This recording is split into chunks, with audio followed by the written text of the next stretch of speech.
ഒരു നോവൽ ജനഹൃദയങ്ങൾ ഏറ്റെടുത്താൽ ആ നോവലിന് പലതരത്തിലുള്ള ആവിഷ്കാരങ്ങളും ഉണ്ടായെന്ന് വരാം. നോവൽ അക്ഷരങ്ങളിൽ നിന്ന് കുതറി മാറി സിനിമയാകാം, നാടകമാകാം, കഥാപ്രസംഗമാകാം, അങ്ങനെ പല ആവിഷ്കാരങ്ങളും ആ നോവൽ കണ്ടെത്തും. മയ്യഴിപ്പുഴ തീരങ്ങൾക്ക് സംഭവിക്കുന്നത് അതാണ്. 50 വർഷങ്ങൾക്ക് മുമ്പ് ഞാൻ എഴുതിയ ഒരു നോവലാണത്. ഇപ്പോഴും ഈ നോവൽ തേടി വായനക്കാർ പോകുന്നുണ്ട്, വായനക്കാർ ഈ നോവൽ വായിക്കുന്നുണ്ട്.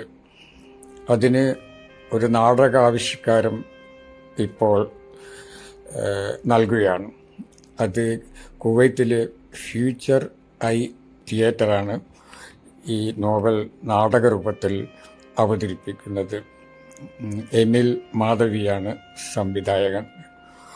ഈ നോവൽ ഇതിനു മുമ്പ് എമിൽ മാധവി നാടകരൂപത്തിൽ അവതരിപ്പിച്ചിട്ടുണ്ട്.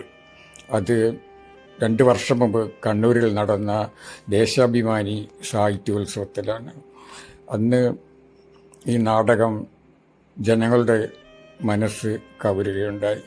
വളരെയധികം ബുദ്ധിമുട്ടുള്ള, തിയേറ്റർ രൂപത്തിൽ അവതരിപ്പിക്കാൻ വളരെ ബുദ്ധിമുട്ടുള്ള ഒരു നാടകമാണിത്. ഒന്നാമതായിട്ട് ഒരു പഴയ കാലം, ഒരുപാട് കഥാപാത്രങ്ങൾ, ഒരുപാട് സംഭവങ്ങൾ, ഇതിനൊക്കെ പുറമെ അതിന് ചരിത്രപരമായും താത്വികമായും ചില വശങ്ങൾ കൂടിയുണ്ട്.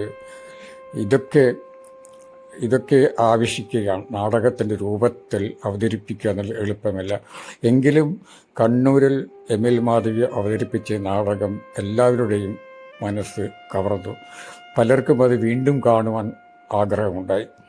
അത്രയും മനോഹരമായിരുന്നു അത്. ഈ നാടകം ഇന്ന് കുവൈത്തിൽ അവതരിപ്പിക്കുമ്പോൾ പുതിയ സാഹചര്യമാണ്, പുതിയ ചുറ്റുപാടുകളാണ്. പിന്നെ ഇതിലെ കലാകാരന്മാരും വ്യത്യസ്തരാണ്. കണ്ണൂരിൽ അവതരിപ്പിച്ചവരല്ലത്. അവരൊക്കെ